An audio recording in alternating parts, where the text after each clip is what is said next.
Warning: the episode you are about to listen to most likely contains graphic language, details of violence and murder, and may not be suitable for all audiences. Listener discretion is advised.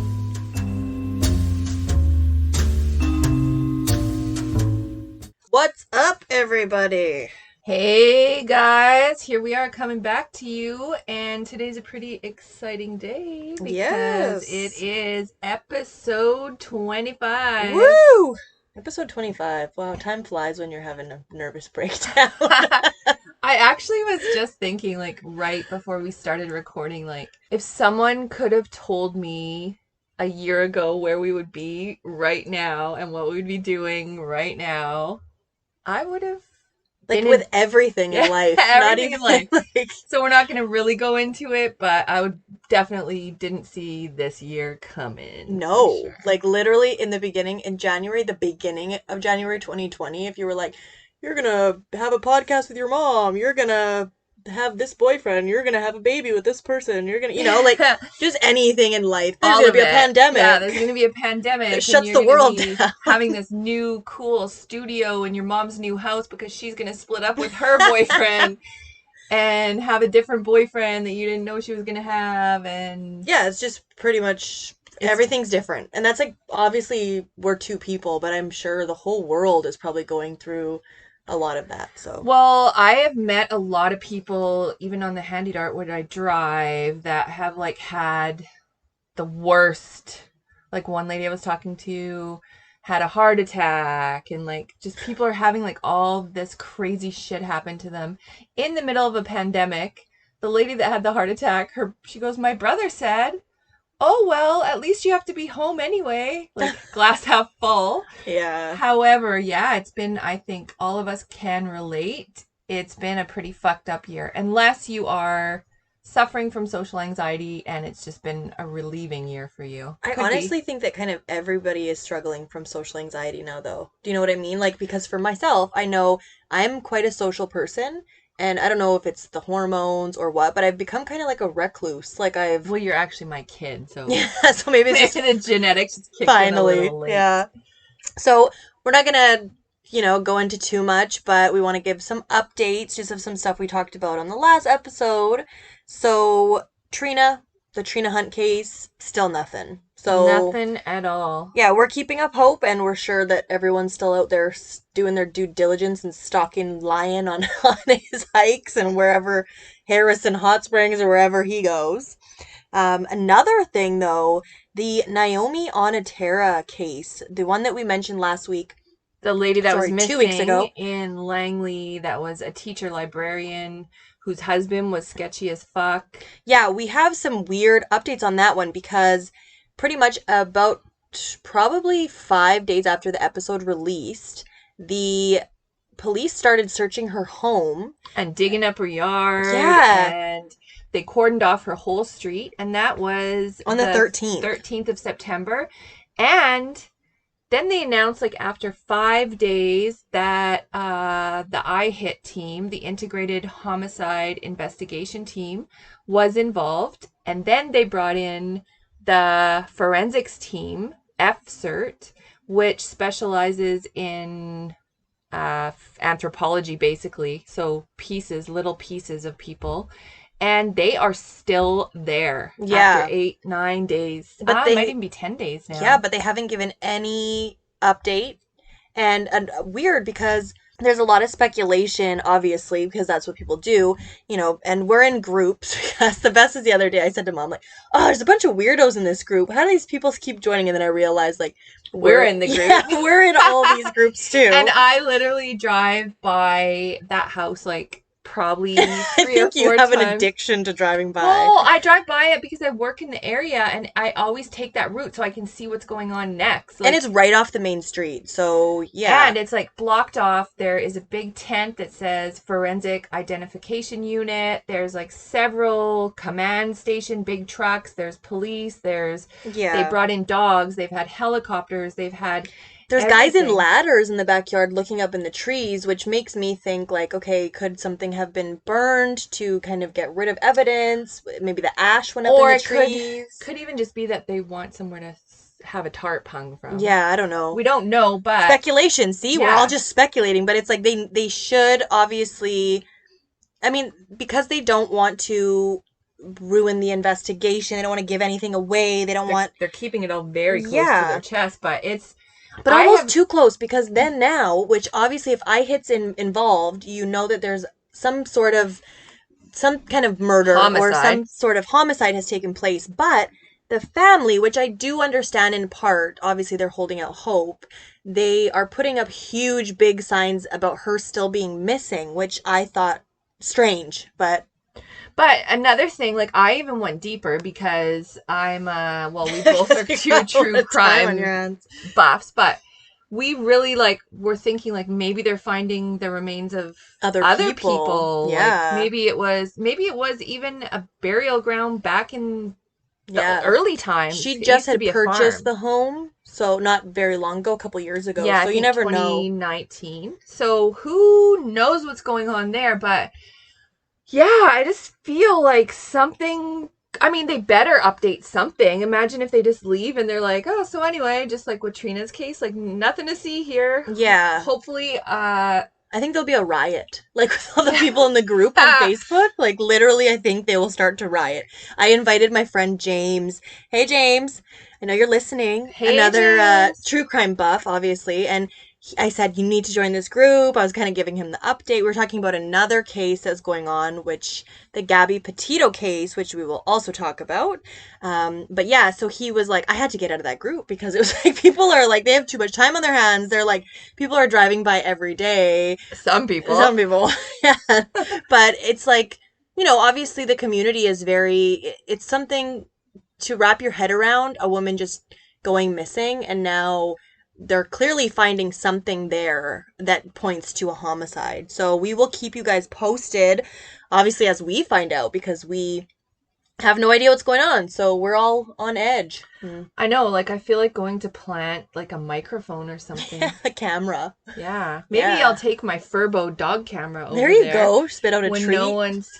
when no one's looking and set her up There you go.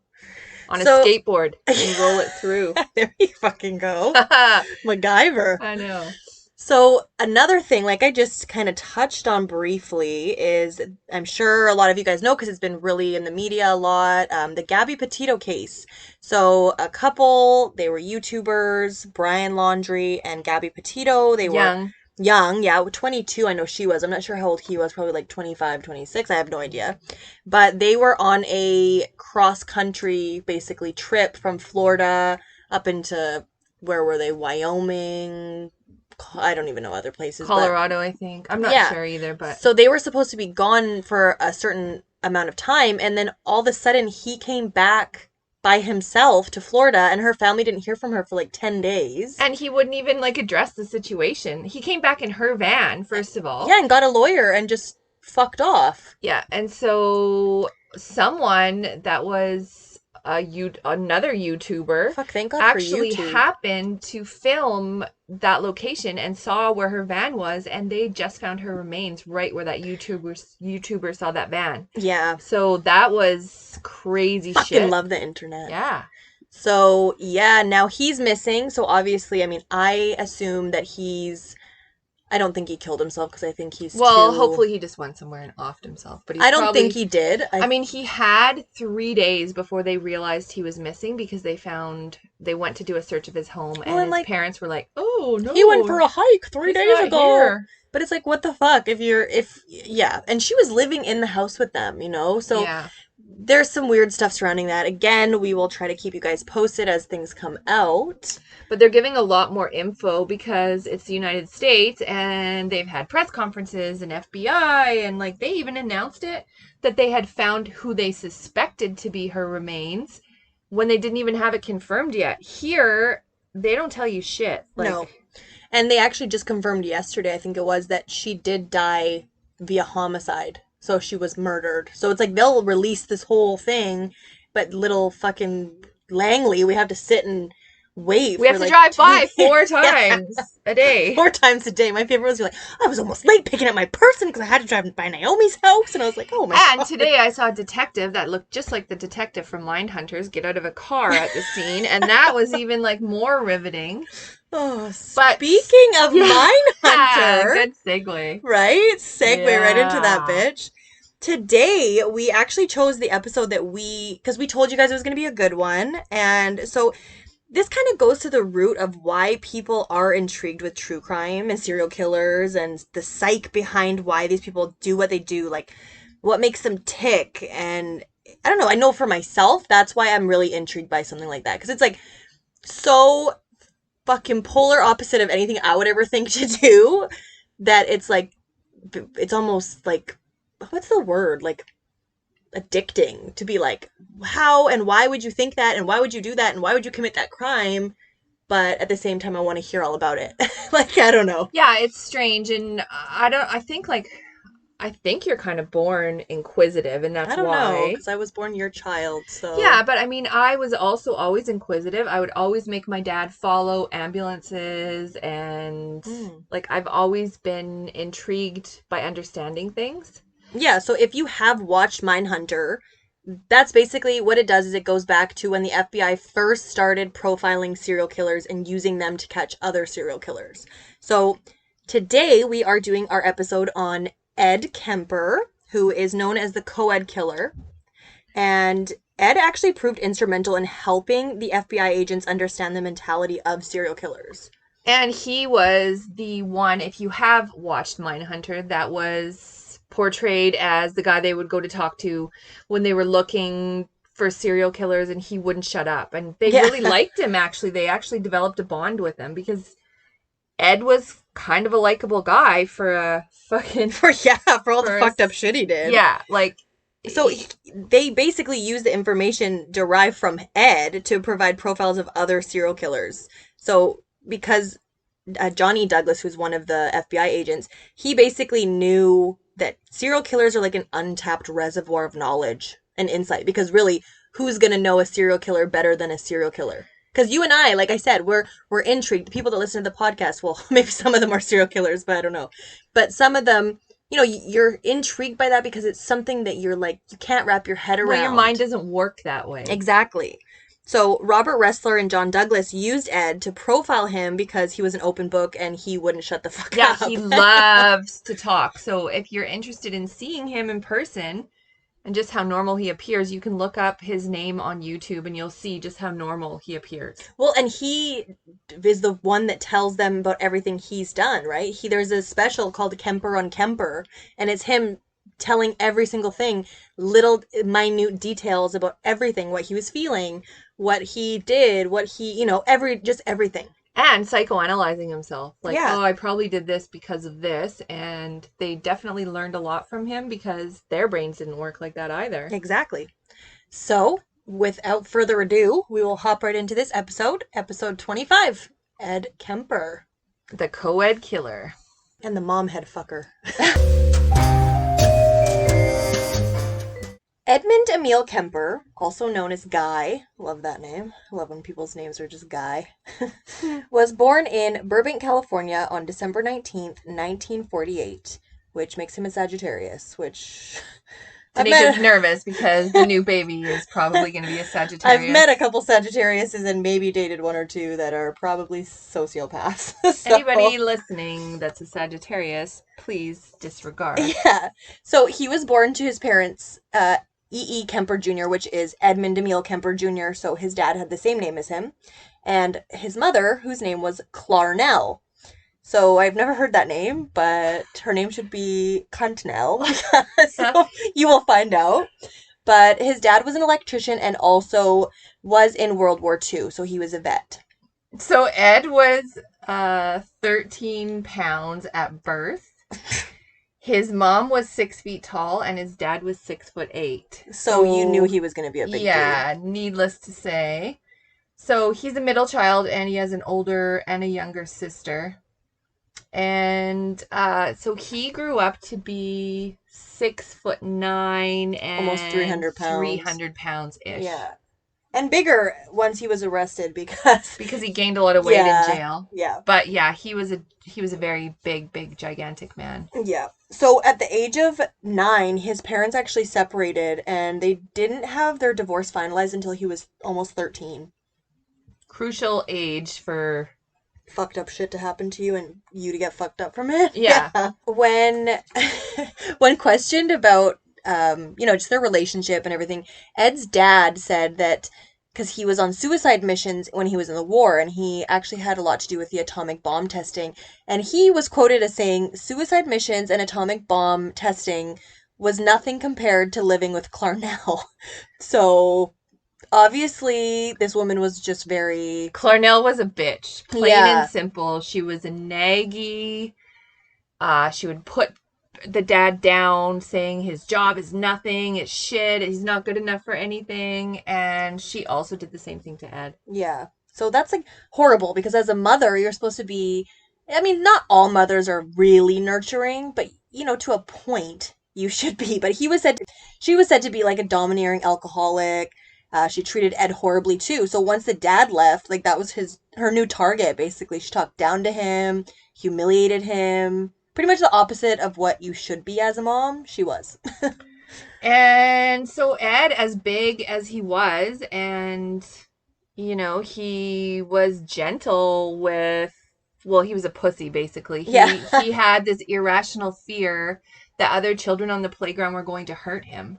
Which probably, it reminds me of my brother who is also, my brother is half Nigerian, so it's like he's a large guy too. My brother's what, Alex is what, 6'5", Yeah, 6'4", I and think, he's and probably he's been six foot big. five since he was 5 years old. Like Yeah, he's he's always been huge, really big, but he was always like, a gentle giant. yeah, But you would see him, he played football and he'd be running the ball and he'd have like 6 kids hanging off of him, but it was like no impact. Like he would still be running. And it reminds me a lot of that because I remember he even kind of had that like, yeah, like the little kids could, in the complex we used to live in, all the little Polish kids used to like bully him and, push him and around. you'd always be like, just punch him out. Or just like blow on them, they'll blow Yeah. away.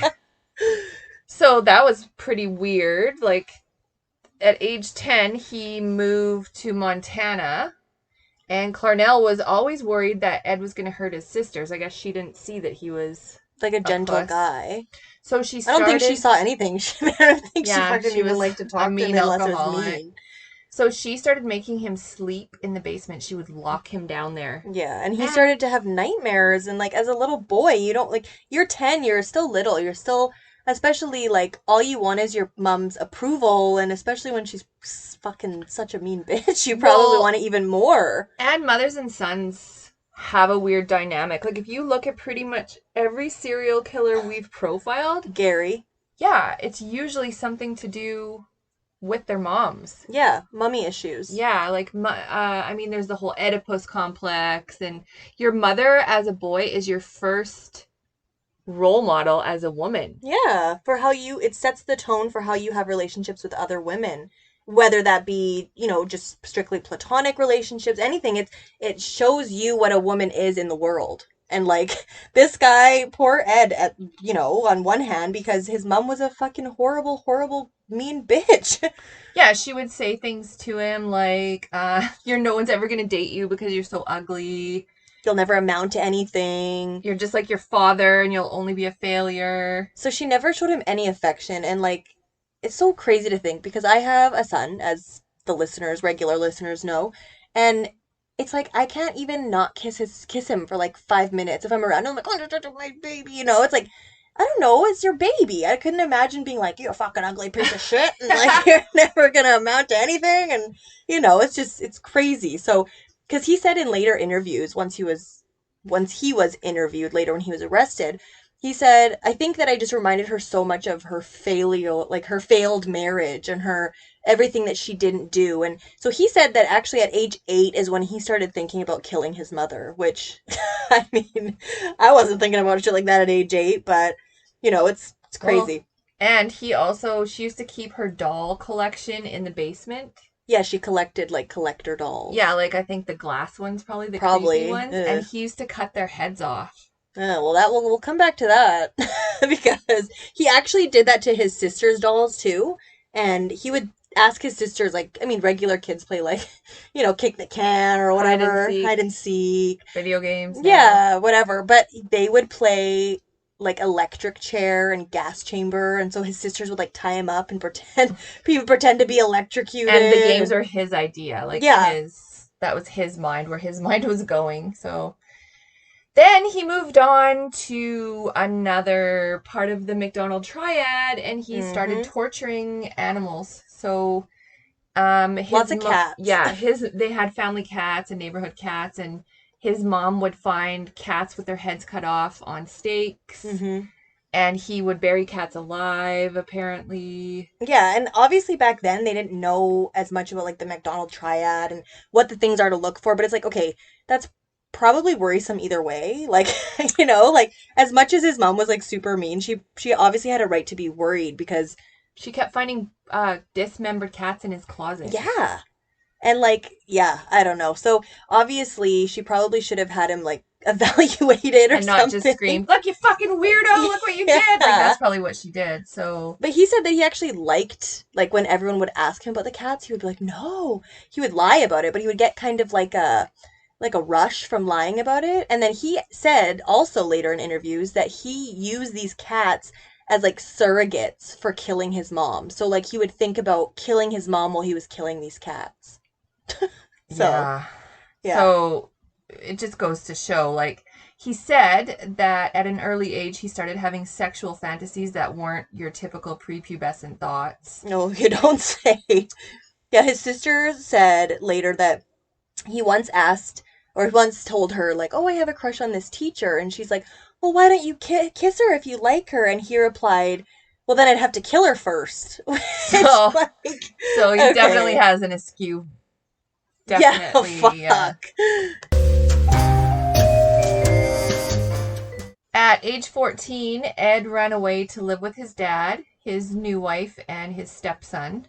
But he didn't get along with those guys either. Blended families. no. We all know a lot about blended families. If we know anything about anything, it's blended families around here. Well, and I guess everyone always thought he was a bit of an odd guy, so Well, he was a little bit of an odd guy, and especially, when someone's like before, their awkward stage, when they're like 10, 11, 12, kids go through this awkward stage, but that, like, if I was living with someone and you're finding dead cats and his poor dad, because his dad probably thought like, all right, I've escaped the weirdness, or and then he runs away to come and live with him, and it's like, well, it was said that he was actually pretty close to his dad when his parents were together yeah. because they were allies against Clarnell. I mean, Clarnell's they were trying to protect each other. But you have to think too, like at 14 years old, he was already 6'4". Yeah, oh yeah. So he was probably, if you didn't get a weird vibe from him, you probably felt like, I mean, he could snap your neck with one fucking swift movement. Like, Pretty, really? yeah. I mean, he was obviously when he was younger, but I think, again, nurture versus nature, right? Would he have turned into this if his Clarnell wasn't his mother? Yeah, I It's don't hard to know. say. Who knows? So his dad was having a hard time because he was trying to make his new family work, and Ed was a Yeah. fucking weirdo. So he sent him to live with his paternal grandparents in California in 1963 around Christmas time. Which are his parents. So Edmund Emil Kemper Jr., who is Ed's dad, sent him to live with his parents, who the grandpa was actually also named Edmund Emil also, and the grandma's name was Maud. And she was like an author. She wrote kids' stories. She did articles for, I want to say it was like the Boy Scouts and stuff like that. She did different things like that.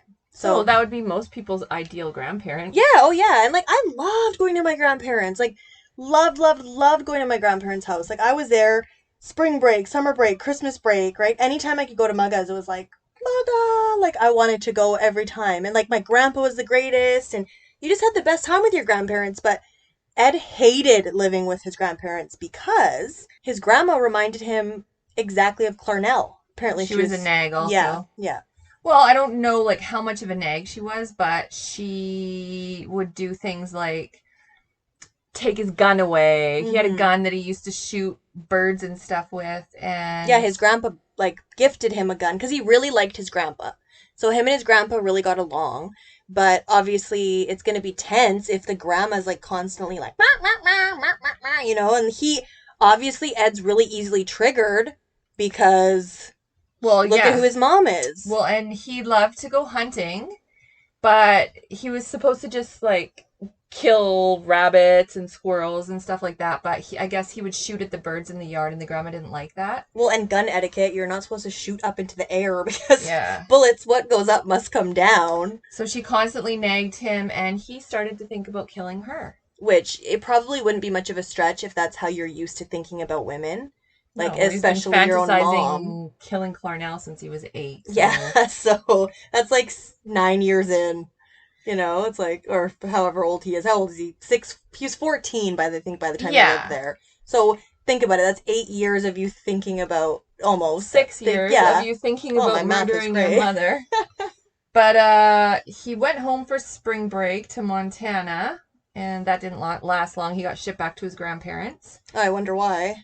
And he was even more worked up and shooting lots of birds. And his grandma noticed something worse with Ed. She started locking the guns and even carrying one. Yeah, like on her hip all the time, loaded. Imagine you're just carrying a gun on your hip and you're a grandma because you're Could so. you imagine if when Kier's came over, you were like, I gotta fucking be locked and loaded and ready in case this motherfucker tries anything? Like, that's crazy. But obviously, she had like an intuition. She was concerned with his behavior and very nervous around him. Yeah.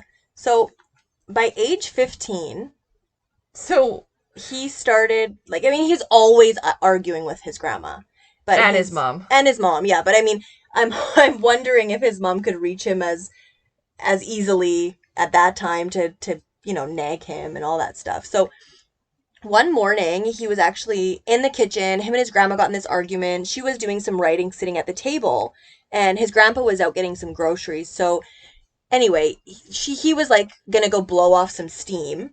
And he got his gun out. Yeah, of the cabinet probably that she locked it away in because she was on alert. And he said, like, you know what, pretty much, I'm gonna go outside, I'm gonna go shoot stuff.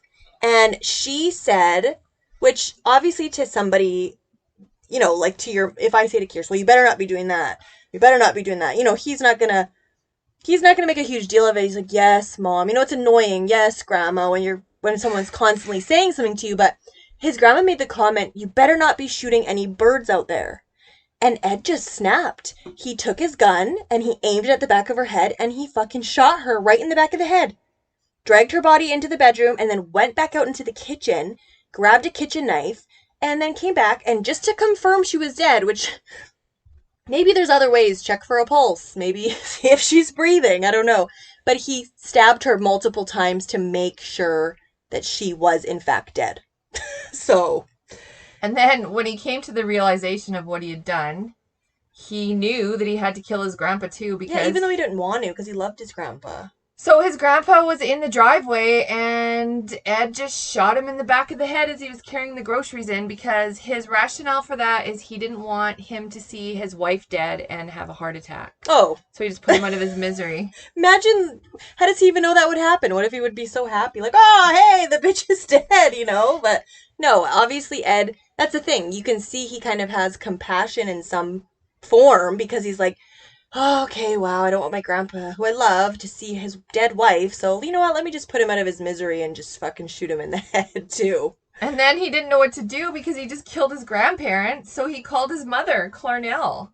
And he told her what he did to his grandparents. I wonder if he almost called her to be like, guess what I just did? To be I wish I could have listened to that call. Yeah. So his mom told him to call the police, and he did call the police. And when they showed up, he was sitting on the porch, and they took him, just gently sitting there. They took him in and questioned him, and he didn't want to live with either of his parents, the police said. And Ed just said, I just wanted to see what it felt like to kill Grandma. He told them he had thought about it for a while, and he killed his grandpa because he knew it would upset his grandpa so much. Okay, well, at least he has nice feelings about what other people are feeling. So, Jesus. So he was sentenced after that. The California Youth Authority basically sentenced him to go to Atascadero State Hospital right before his 16th birthday. So that is a hospital for the criminally insane. So there's a lot of different types in there, and most of them are violent offenders, and most of them are actually violent sexual offenders. So when he got there, obviously, so he got, like I said, he got there right before his 16th birthday.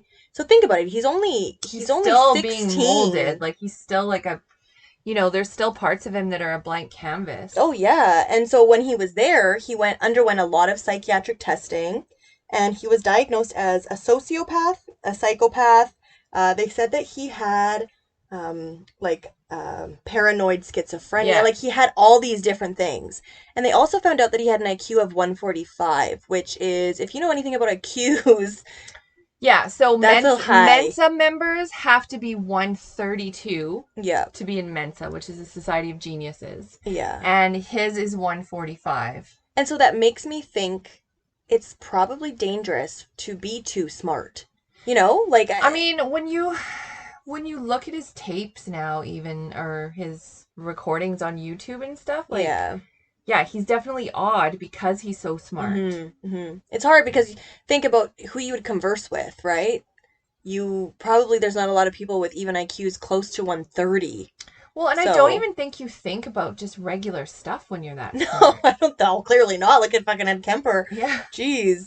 So what he did when he was there was he actually studied the staff, and every day when he'd have his, psychiatric testings, he'd look at them and how they reacted to things that he said. So obviously, the loopholes he learned, he knew to tell them what they wanted to hear so that he could seem like he was making progress. And he also, on the flip side, would actually, all the people around him were these violent sexual offenders. So this was really his way of learning about sex, because it's not like, I'm sure Clarnell didn't fucking sit down and tell him the birds and the bees. Exactly. And there was no internet. No. So these days, obviously, kids, you can just look stuff up, which, good and bad. We've talked about that before. But, it's good for you to have healthy talks with your children about sex. But he's in there learning about sex from all the sexual criminals. Exactly. And so again, he's at this age where it's like his hormones are raging, and he basically made note of everything that these people did that got them caught, what they did wrong, and was basically building his like tool belt, like his work ethic. So, I mean, he said that in there, because what 16-year-old doesn't masturbate every 5 minutes, but he was no different. So he masturbated, but when he was masturbating in there, he was thinking about murdering and cutting people's heads off and even cannibalism. So going back to the dolls, obviously. Yeah, I mean, that's probably where he was going with that. I mean, 100%. So he was released in 1969. He spent almost 5 years in there. He basically manipulated his way out using what he took from the staff, and he said he told them about what he was really... If he would have told them what he was really thinking, they never would have let him out. No, he would be in there for life. So we all have fucked up thoughts sometimes, but never once have I thought about cutting someone's head off and having sex with it, or eating them, or even murdering anybody. Okay, no. Maybe road rage, or the odd time, but never anything with substance to be like, oh, where it's a obsessive or thought. Like a sexual thought. I mean, we all have, as soon as that's done, you're like, oh, turn it off, but could you imagine, you fucking think about that and that's what's getting you through? No. Well, and the only thing they said when they released him that was really important was, do not send him to live with his mother. Well, guess what the California Youth Authority did 5 months after they let him out? They sent him to live with fucking Clarnell. Da-na-na-na. The ray of sunshine, Clarnell. His whole trigger. So after he was released from Atascadero, his mom actually just moved, probably some years before that, to Santa Cruz, California, where she worked at the University of California, UCSC, as an administrative assistant. So he talks about, there's a lot of tape of him, because again, he really liked to talk. So he talks about going on his first date, because you have to think, he's been in there since he was 16. He's 21 years old now? So he said he went on a date, and he's like, it was a disaster. I took her to Denny's and a John Wayne movie, which, oh my God. I mean, I love Denny's. Can you imagine, though, you're going on a date with the most awkward human being who is now sexually matured in the psych psychiatric Well, and she hospital. had no idea about that, right? So it's like he said he's like, I was just a really, really awkward dork, like a big dork, basically. But it's like, thank God that he didn't, like he wasn't triggered to do what he's about to do to her because, I mean, no, yeah, I mean, You'll see. He went to community college and got straight A's, obviously, because he is a fucking genius. yeah, no, fuck. And he really, really wanted to be a police officer, but they said he couldn't be one because of his height. And who Like, knew that there was restrictions to that? You'd think maybe like back then, right? better. But Yeah. also, it's really weird because, I mean, if you know anything about serial killers, a lot of serial killers want to be police officers. Yeah. Or a lot of serial killers that were caught have been police officers. Yes. So there's that weird link. But also, another thing, too, is there's cars. If you ever noticed, like I know John Wayne Gacy, he drove a car and pretended to be like a police officer. Yeah, We'll profile impersonating, him one right? day, yeah. But a lot of different. Anytime I see someone driving like a Crown Vic, I'm like, that person's probably a fucking serial killer. Like, so he I wonder what obviously. Naomi's husband drove. Oh fuck, probably a Crown Oh, Vic. well, he didn't have a driver's license. Oh, because he was taking the bus at 4 o'clock in the morning to buy phone minutes. Yes. Oh yeah, I forgot about that.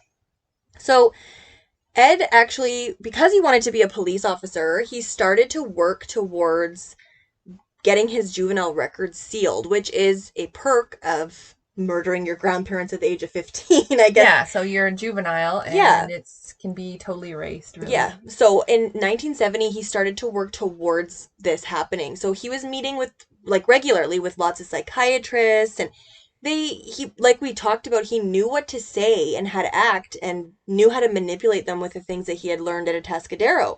So all of them said that he was reformed and he was normal and he was no longer having violent traits. So by 1972, he was successful in having his youth record sealed. But little did they know, he had actually already began murdering innocent co-eds. Yep. So Ed bought a motorcycle, which I would I just can't pay even, yeah, like to I can't see even that. imagine this guy on a motorcycle. No, it's like one of those when clowns ride them at the circus, Yeah. like that's Like what a I little picture. tiny one. Because he's 6'9", because now he's a fully matured, grown ass man, Oh my gosh. and he's almost 300 pounds. So anyway, he got in a couple accidents. Go figure. Why didn't he And- just put his legs down? Yeah, right. Or like kick the other car. So because of the accidents, obviously they weren't his fault. He got a couple settlements, and he got a big settlement. And with that, guess what he did? He bought a Ford Galaxy, which is fucking pretty much a Ford like it's pretty much It's an like it a looked Crown like Vic. an unmarked police car in the time. Yeah. And he started building a kill kit. He put a CB radio in it, and he started like storing stuff in the trunk. Yeah, like a blanket, yeah. plastic bags, knives. So think about all the time he was at Atascadero, he just sat in there and thought, like, how can I murder people efficiently? And then Yeah, just like I'm jerked sure he off had like to a it. really efficient kill kit. Yeah. So he also would hang out at this bar called the Jury Room, which a lot of police officers would hang out there after their shift. And they sat and they talked with him because he's like this big man that was there every day, sitting there talking. And again, remember, he wanted to be a police officer. So, and you can't get this guy to shut the fuck up. So he's And talking about they guns. actually all really liked him. Yeah, he was. It's said by multiple people and multiple sources that he actually, it was a really likable guy. And even one of the FBI agents says later that he was in an interview with him years later after he's apprehended, and he had a really sore neck. And then Ed said to him, like, I know a lot about anatomy. I could just fix your neck for you. And he was like, okay. So he adjusted his neck, and he's like, and my neck felt better, like, right away. And like, he said, I really liked Ed Kemper. I really loved talking to him. He was like a really interesting character. Like, it's like, okay, obviously, let's take away him murdering people and the shit that he would do to them, which we will get into. But yeah, it's like, how often do you hear that? It was a general consensus. Well, it's like Ted Bundy. Ted Bundy was in the spotlight. He had a girlfriend who had no idea about what, like, yeah. If you are really a sociopath, you can fucking talk people into thinking whatever you want them to think about you. Yeah, you're basically a chameleon. Yeah, like a fucking sociopathic chameleon. So he got a job eventually with the California Highway Department and moved to Alameda. And he got a roommate. Yeah, like normal guy stuff. But Fucking Clarnell. fucking Clarnell still called him every day just to nag him and put him down. So he still had that whole situation going on in his life. And that you'll see is the trigger for him every time. Clarnell seems to be the, what is that word? Trigger, but like, the thing that makes him explode every time it's her. So this guy, we've talked about daddy issues on episodes before. This guy has mommy issues to the extreme. So because he knew kind of what he wanted to do, he wanted to kill, but he didn't really know who. But then because his mom worked at this university and she would say things to him like, "Oh, the girls at the university would never even give you the time of day. They're all beautiful, and smart, and they like handsome guys. And... yeah, not ugly fuckers, probably. Like she was horrible. So what he started to do is, again, just like with the cats, he started to use co-eds almost as something, and even with the dolls, right? Something he knew his mom loved. He wanted to destroy it. So for a year... It was actually a little over a year. He started to pick up co-eds that were hitchhiking because, as we've already covered in many episodes back in the day, everybody used to hitchhike. And in the 70s, it was like, that was people's mode of transportation. You just hitchhiked. Well, and two, you have to think, there was not the word serial killer. That was not something that was well known. And everyone was getting molested by all their family members. Yeah, so the generational trauma was already there. Yeah. But Ed was pretty much testing the waters, and he started to pick up hitchhikers, and he started to get comfortable because he, again, was the most awkward fucking man on the planet. So he basically practiced for a year how to talk to these co-eds. And then he would do things like add stuff to his kill kit when he'd see like, oh yeah, if this would have happened and that would have happened, then I should add this. Or yeah, I guess your IQ has to be like fucking really high for you to think that far ahead into things that you haven't even done yet. Yeah, so on May the 7th, 1972, Ed transitioned from the usual pick and drop to murder. Because his mother always said that no one at the college would ever give him the time of day, he decided that he was going to give them the time of day, yeah. So he picked up two girls that were hitchhiking, Marianne Pesh and Anita Lucchesi. And he picked them up at Berkeley, and they were headed to Stanford. So he said, "Oh yeah, hop right in, I'm going to Stanford." And obviously when you're with somebody... Yeah, like when I would hitchhike, safer. You would definitely hitchhike in pairs. Unless they'd be like, we can only take one of you. And like, then we would still hop in. I can't even believe that. It blows my mind. Yeah, I can't even believe that I'm still alive. Yeah, so Ed was obviously a really big man. So what he did, once they hopped into the car and one of them was in the front seat, he reached over. And you have to think, too, this is the 70s. It's kind of like the hippie era. Like, people are more carefree. They're like, spread love, right? And so... you're fucking obviously not assuming that this huge giant man, which they probably were like, ooh, this guy's a red flag, but, you don't want to be mean and be like... well, you want to ride. That's exactly. All you want. You're hitchhiking. So he reached across her and grazed her breast, but made it seem like, oh God, I'm sorry, yeah. Oh. And then what he did as he reached across, he said, oh, the door's broken, so I need to just close it for you. But he dropped a chapstick inside the door where it would latch so that she wasn't able to open it. Smart fucker. Yeah. So he drove them to a remote area. And by this time, I'm sure they were like, where are you going? Please. Obviously they had to be some sort of panic setting in there, right? So he forced Anita, who was in the backseat, into the trunk. And he tried to use a bag to put over Marianne's head because this is how he thought about it in his head all this time. So it didn't work the way that he anticipated. So he just began to stab her. He stabbed her and he slit her throat. Yeah. Then he went to the trunk and got the other girl out.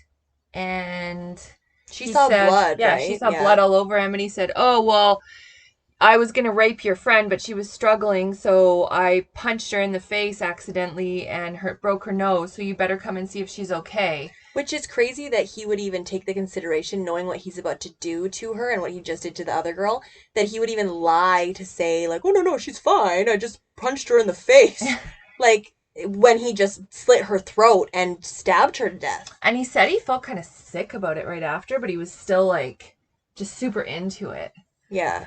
But this girl argued with him for 20 minutes before he actually killed her. Yeah. Said she just kept arguing and arguing and arguing.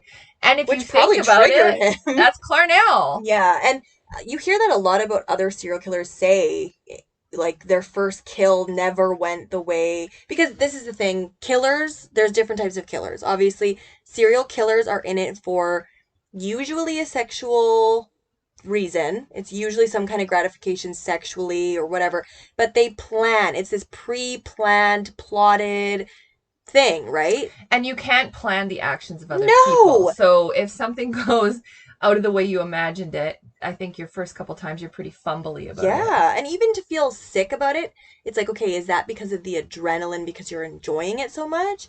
Or is that because you're like, what did I just do? I think a lot of it, like if you listen to him talk, the build up. I think a lot of it was that it didn't go as easily as he thought it was going to go, because he had pictured just putting a plastic bag over her head and strangling her and it being really easy. But because it wasn't really easy and there was a lot more blood involved than he thought, and it was like more of a struggle.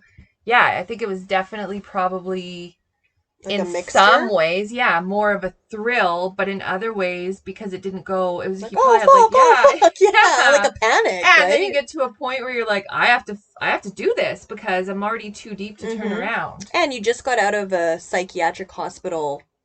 You know what would happen. You know, you're probably thinking of all of this stuff, right? But now I think he thinks he's too smart. He's too smart to get caught. He's same as they all do, right? Yeah. So he took both of their bodies back to his apartment. Remember, he lived with a roommate. Yeah, fuck.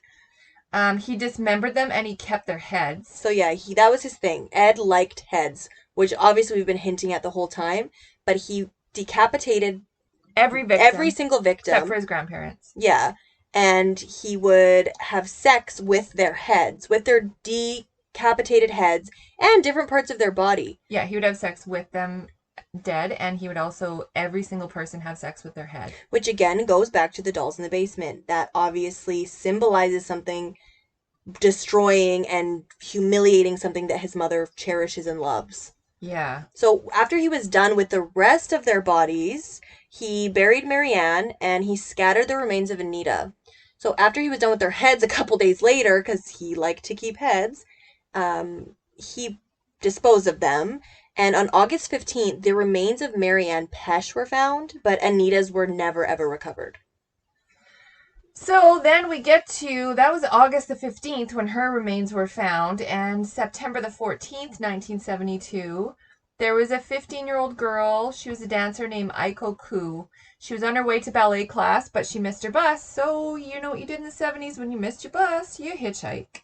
So she decided to hitchhike, and she was picked up by Ed.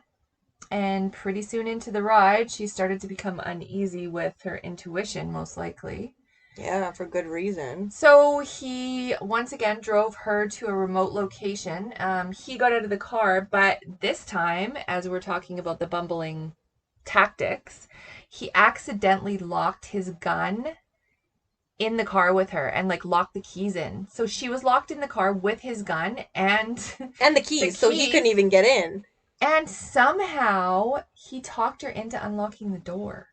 See, and that's how you know. Obviously, he was a manipulator, right? He could kind of windle and swindle his way through anything that he needed to. And even for this girl to be afraid and then be like, oh, okay, well, I'll let you back in your car. Like, there's got to be some... Like, she could have just driven the car away. Yeah. I mean, she was 15, but... But still, it's like he obviously had something so... He was convincing that he could think about it. Psychiatrists are trained for what? How fucking long do you go to school to be a psychiatrist? 10 years or something? I don't know. But, you know, if it worked for them, a 15-year-old is going to be like, okay, let me let you back in the car. So, and a lot, like we said, a lot of killers talk about how unorganized they are at first, but for him to... He was just like a clumsy dolt. Yeah. So then he got in the car and he put tape on her mouth. Like, instantly. suffocated her by sticking his fingers in her nose. And think about how big his fingers probably Oh my were. God. So she passed out. He thought it was going to be easy to kill her too, but she passed out. And then he just did the same thing until she finally died. And then he raped her after she died, and he used her own scarf to strangle her to make sure she was dead. Ugh. And then he raped her. While she was dead. Like, so necrophilia, obviously, and we know that even the teacher comment, right? Oh, why don't you kiss her? Well, I'd have to kill her first. Like, okay. So obviously, Maybe he just didn't get that memo. Like, no, like you can have sex with people that are alive. yeah. Or kiss them or take girls on dates and you can never talk to your mom again. I'm really glad that the days we live in, toxic, just because someone's part of your family, it's actually more, what is that word? Normalized. Normalized, yeah, to actually cut off members of your family even though they're your or family. long-term friendships. Yeah. Or, I mean, if things are not making you feel good now, it's just like, okay, well, I guess I've outgrown that friendship now. Whereas before, back in the day, blood's thicker than water, so you just kept talking to Clarnell. Fucking Clarnell. So he took her home and dismembered her. And like we talked about earlier, in 1970, he started trying to get his record sealed, and he had to meet a bunch of psychiatrists and was declared sane. So actually, he was finally declared sane with Aiko Ku's dismembered head inside of the trunk of his car. Yeah, the psychiatrists are quoted as saying that the motorcycle that Ed drives is actually more of a danger to the public than Ed was, while he has a 15-year-old's decapitated head in his trunk. So obviously, he was probably just like, yeah. So I'm sure that obviously these people, once this came out and all these psychiatrists, they were probably fucking mortified. But after he murdered Aiko, he was forced, probably by circumstance, maybe his roommate moved out, I don't know, because he was fucking cutting up maybe bodies. found some blood in the fucking bathroom. Yeah. So he actually had no other choice, which I feel like you probably have a little bit of other options, but he moved back in with Clarnell. So on January 8th, which I'm sure there was a million triggers a day for him to fucking get here, but January 8th, 1973. Best year ever. Yeah. I thought you were born in 85. Oh, yeah. So Ed bought a new 22 caliber pistol. So Ed was actually kind of a gun nut. Probably goes back to living on the ranch with his grandparents that he killed. Fucked up thing is that he could even get a gun. From I know. After he killed his grandparents. Well, the States, I mean, it's still kind of easy in the States to get it, I think. But anyway, on the same day, he also picked up 19-year-old Cindy Shaw, who was hitchhiking. We had tried his new gun. Yeah, well, she was hitchhiking to Cabrillo College, and right away, he took her to a remote location and just shot her in the head with his new gun. Because he didn't have a place of his own anymore, that night he snuck her body into his mom's house. And then the next day after his mom left for work, he had sex with her dead body, which necrophilia is something I just will never understand. Like, would that even, that's like, I can't even think, like, would that even feel good? You know, obviously to them it doesn't. Oh, yeah, obviously. To get off on, but we'll never understand it. No. But anyway, then he did what he did and what he liked to do, and he dismembered her, had sex with her head, and he even took the bullet out of her skull. Just in case that someone found it, wouldn't be linked to him, except he buried her fucking skull in his backyard, and it's because apparently he said that he actually liked Cindy. It was someone who he wanted to keep. Well, he wanted to keep her close to home, but why would you kill her in the first place then? You know, I can't wrap my head around that. That's the one. He buried her head in the backyard, face up, looking right at Clarnell's bedroom window. And then when asked about it, he said, well, she always wanted people to look up to her. Fuck. So, yeah, after he was done with her body, he threw the rest of her body parts off a cliff, and they were actually discovered the next day, washed up on the beach. So, February 5th, so he's actually, if you see, he's picking up steam, right? Because he was taking a couple months in between and letting everything cool off, still picking up hitchhikers, but he wouldn't kill every single one he picked up. So February 5th, 1973, Ed and his mom got in a huge argument, which again, sure, nothing new. and he was like, I'm going to the movies. Like, like What a he, 70s thing to do. yeah, exactly. And after the movie that night, I guess the movie wasn't enough for him to kind of cool off. He picked up 23-year-old Rosalind Thor at 8:30, and then with her in the car, he just a little bit down the street, he picked up Alice Liu. And she didn't hesitate to get in there because, like we kind of touched on earlier, there was another woman in the car. So she thought, like, okay, I'm safe. It's his partner. It's his whatever. Nothing's going to happen to me if this girl's in the car. But then all of a sudden, like, as he's driving in the town, he just fucking shot Rosalind right in the head, right as she was looking out the window. And, like, could you imagine being Alice in the back seat? Like, oh, fuck. So anyway, Rosalind died instantly, and then he just turned in the back and just shot Alice several times, but he didn't kill her instantly. But they were still on the college grounds. Like he was that pushed like to do something like that it was so It was nonchalant now. no, it was like he didn't give a shit. And he even drove through the security gates like with the security guard with both of these girls in his car, one of them dying and one of them dead. Sure, there's probably blood all over the window and everything else. And he didn't even bother sneaking with this one. He parked right in front of his mom's house, which she had like lots of neighbors. She lived in a neighborhood. And he opened up the trunk with both of them in it and just beheaded them there, right there on the street in front of his mom's house. And he talks about this actually in one of his interviews he said anyone could have looked down from their top floor window. There was windows all around, and I was just standing there at 11 o'clock at night cutting two girls' heads off. Yeah, so again, taking the heads inside, doing what I guess he wasn't really like, I mean, I'm sure more necrophilia is probably, I would assume, having vaginal intercourse or penetrating. I don't think it really matters. I think no, well, not to him. There's it really a word didn't. for having sex with people's dead heads. Oh, wow. I'll try to find out what it is. Well, anyway, he just took the heads in. Yes, that word is Ed, because he just took the heads. Obviously, he probably put them under his shirt or hid them in a backpack, brought them inside, did what he did with them, and later he disposed of them in Alameda County, which was a little bit further away. So, as the people of Santa Cruz obviously started to panic because body parts are being found, they pretty much put out a PSA, like, to the people who were going missing, because these girls were all going missing from the same university. Except Aiko Ku, obviously, because she was so little. She was only 15, but the same area. She was picked up in the same area. Obviously, her dance studio was probably in the same area, so they were just kind of tying it there. And so they kind of put out a bulletin saying, do not take rides from people if they don't have a campus sticker. But because Ed's mom worked at the campus, she was like, take this fucking sticker, like, obviously. Yeah.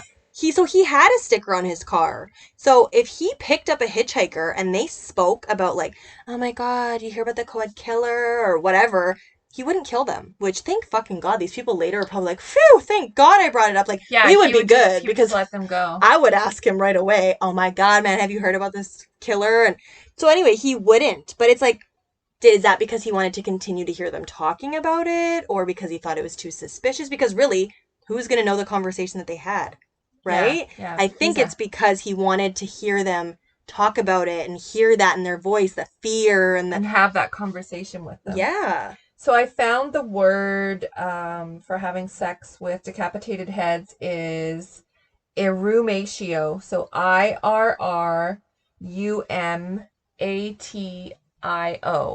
Irrumatio. I think they invented that word. It's called edmatio. Yeah. Kempermatio. Like fellatio, but with a decapitated head. Oof. So oddly, he picked up two women that reminded him, he said, exactly of the first two women he'd killed. He said you couldn't get more, like the circumstance was the same. Mm-hmm. They looked the same. They looked the same, like everything was the same. And something triggered in his head. What are these bitches still doing hitchhiking? Sorry, I had to get that out. So he said that he couldn't kill them. He knew he could not kill them because he had to go to the source. It all clicked. Right in that moment. He had to go to the source and kill his mother. So, on Good Friday, him and Clarnell got in this huge fight, which this is like every fucking day, yeah.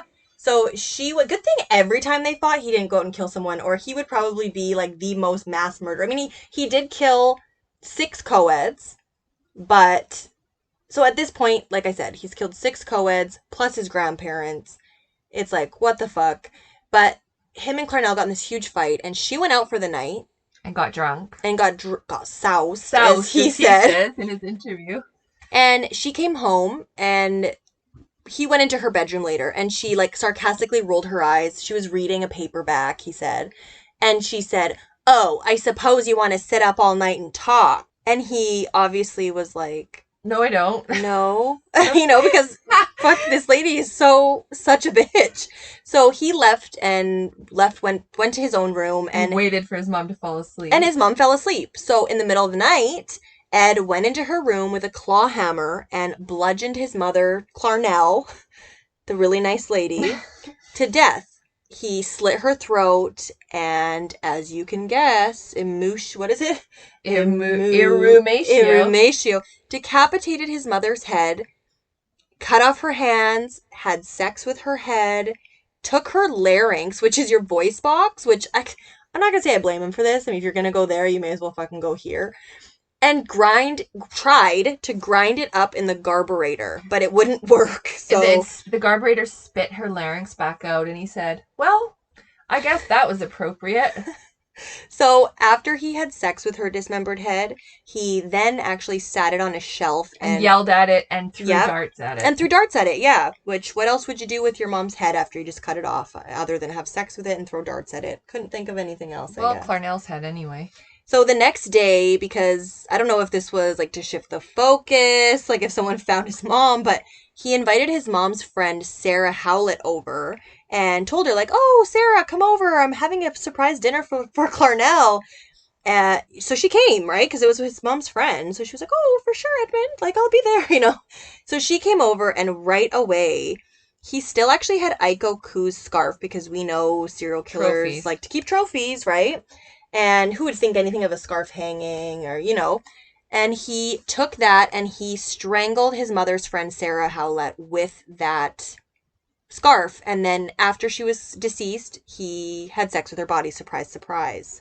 So he was actually pretty scared after all this, because he knew, like, I heard the reason that he killed Sarah was to create kind of an alibi about where his mom was. To say, people are going to look look on a for trip her with her best friend. Yeah. But he got it in his head that they were going to be looking for him now. Because he did have paranoid schizophrenia also, so you have to think he's obviously... Well, it's proven that he didn't actually have it. His lawyers just used that as a defense when he was diagnosed with it. He talks about earlier when he killed his grandparents, thinking someone just saw me do that, even though he was away on a ranch. He did have paranoia. He did, for sure, yeah. And so after killing Clarnell and Sarah, he rented a car, stocked it with guns. I think he had like 11 guns and ammo, and drove for 18 hours.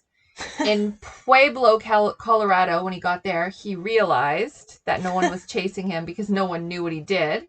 So he found a payphone. And he called the Santa Cruz Police Department and confessed everything, where they could find his mother and Sarah's bodies, that he was the co-ed killer, and everything he had done. But they thought he was bullshitting and just told him to call back later. The operator hung up on him. So he kept calling back over and over. And finally, he had to ask for one of the cops that he knew from the jury room, from the bar, so he could confess to someone that knew him and would finally take him seriously. And imagine all those cops in the jury room were probably like, "Oh, fuck." What the fuck? Plus, you have to think, they're in there. And, okay, I've known a cop or two, and they're not quiet. Like, okay, maybe they're supposed to be, and it's like probably against the law to divulge some of that information, but they don't seem to really care. So imagine if there's a bunch of cops at the bar after work, and they're like, "Oh yeah, the co-ed killer, and da-da-da-da-da, and we think this guy and this guy." And Ed's sitting right there, like, keep talking. And, like, they obviously don't suspect it's someone that they're fucking having beers with every day after work. Like, this is crazy. So they sent the police to Colorado to arrest him, and it was said that he was so tall that he was just when they told him to put his hands down or behind his back or whatever, that he just put his hands on top of the phone booth and it was resting like kind Right of on by the where his top. chin is. Yeah, so he was arrested on April 24th, 1973, and he said that after he killed his mother, he didn't feel a purpose to murder anyone anymore and that he needed to turn himself in, which basically the root of the problem was gone. I mean, I don't know, maybe he should have started with that. No I don't kidding. know. That probably would have saved his grandparents, all these co-eds, his mom's friend, but who knows? So after he was arrested, Ed worked with the authorities for about a month and explained like each crime, went into detail. Everything was recorded. He was talking to them about the disposal sites. And again, all these cops were like, wow, he was just such a joy to talk to. Like, okay, obviously, take away the fact that he's talking about having sex with dead bodies and killing these people for no reason and all this stuff. I guess he was just a really enjoyable guy to talk to. So he pled not guilty due to reason of insanity. His lawyer said he was just a normal guy, except for when he was murdering. Which, okay, like, yeah, well, that's probably key to being a normal guy is not murdering. Yeah, so So, his trial lasted for 5 weeks. and the prosecution played all of his tapes that he had just recorded with the police. So his defense team was obviously trying to convince the jury that Ed was insane, which I don't know, like, he obviously is insane. Obviously but that's the thing. Is he insane or is he just too fucking smart for his own good? So it only took them 5 hours to deliberate, but he was found guilty of 8 counts of first degree murder and charged with 8 counts of first degree murder. So the judge sentenced him to life, and even though the judge didn't really have any pull, he suggested that Ed never even be considered for parole. So Ed was sent to the California Medical Facility in Vacaville, where Charles Manson was, Herbert Mullen. We haven't talked about them, but again, if you guys are listening, those are two big names in the serial killer game. So he was with a lot of people that were criminally insane or just found to be criminals, right? So it was a hospital setting, but it was a lot of fucking really, really bad guys in there. So he tried to commit suicide a couple times during the trial, and once when he was in Vacaville, and he was eligible for parole in 1980, but he's been denied ever since. So he's still there. Yeah, and he's actually been quoted as saying, I don't see a place for me in society ever again, and the state of California has more than enough reason to keep me locked away for life. But in jail, he's actually seen as a model inmate. He's received awards for all the work he's done with the blind, and he schedules people's appointments with their psychiatrists, and he tapes audiobooks in jail, and He gives really good advice too. He's been heard telling sex offenders, well, the only way to get away with it is to kill the person after you raped yeah, them. which awesome. That's great. So, still to this day, he is at Vacaville, and Ed is 73 years old as of right now. So in the late 80s is when the FBI started using him Yeah, well, or talking to him, and John Wayne Gacy. him and John Wayne Gacy at this point, because he had already been talking to the FBI, like we kind of touched on the beginning of the episode to start the profiling, but this is when he basically agreed, like, you know what, yeah, I'll divulge everything I did and everything I know and everything I was thinking and everything that was going through my head. And so did John Wayne Gacy. So I'm sorry, I would pay a lot of money to watch that because both of them, like John Wayne Gacy, Is the clown killer. which we will cover, he was really fucked up. He killed, I want to say 33 young boys. And buried them all in his yard and No, under his own house. Yeah. Where And he he dressed up as a clown for kids' parties, and yeah, we yeah. have to definitely cover him for sure. Yes, we definitely soon. will. So, yeah. That was Ed Kemper. So, yeah, so this episode was a little longer, but there was a lot to get through, and it was episode 25, so really, we hope you were excited that it was Happy a little fucking bit longer. birthday. Merry Christmas. And it's the first day of fall today, and that means we're like a week away from... But it's actually the second day of fall because it's Thursday. Oh, oops, yeah. Just gave ourselves away. But we are coming up close on our 1-year anniversary, so maybe we'll have to do another special episode for you guys next time. I don't know, we'll think about it. Yeah, we'll think about it. Just kidding. We're not even doing an episode for another month. Just kidding. This is our last one ever. Ha ha ha ha. No, but we love bringing you guys these episodes. Obviously, doing the research, we learn a lot about these guys and girls and women and all that, everyone that we profile. I've really been enjoying the feedback too. Like, I really, really like it. We've had a lot of people, like new listeners, like Tatum hit us up Hey, that she's Tatum. watching on her or listening on her way home in traffic, and Chantel, who listens while she gets her eyelashes done, who just happens to be Tatum's mother. Yeah. Which I don't know what the connection is there. It's like Murder with My Mother Oh all over my again. God. And Chantel's the only one that got back on the vote for Nana's toes from last time. Actually, I heard a couple things did? about that too. Oh. People said you should go for it. Well, Shoot for the Chantel stars. said I should not do it. Oh. And she said, I'm sorry for not being supportive, but I think it's a bad idea. But hey, if we're going to take a poll and you got some people that think it is a good idea. Hey, I think we're over. Yeah, we're like 3-1. So. All right, Chantel. Well. Better go get that pedicure. Yeah.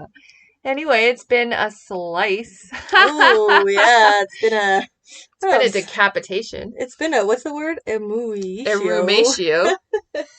Well, anyway, if anyone out there is thinking of having sex with a sliced off head, don't do it. Please refrain. Yeah, don't do it. At least until you get some help. Well, then even refrain after that too. Don't ever do it. Don't ever do it. You will be caught, and we'll profile you on our Murder with My Mother, where we'll make fun of you, where I talk shame murder with my daughter. Are you taking my line? Anyway, I guess I'm getting kicked out of the ballin' ass studio. So Denika's still actually able to be in we have a very tiny recording studio, and pretty soon I don't know what you're talking about. Denika's not allowed to. Denika's not gonna fit through the fucking door. Denika's not gonna be able to fit in the little tiny studio. So we have some troubleshooting to do, and she looks super cute with her little tiny basketball belly, and yeah. I broke 2 toilet seats, so. No, just kidding. I didn't actually break the first one, but yeah. Anyway. I'm a little leaner than I was the last time around, so. But yeah, we will bring you guys episode 26 in 2 weeks. So until next time, this is Murder with My Mother, where I talk murder with my mother. Bye, guys. See you later. Alligator.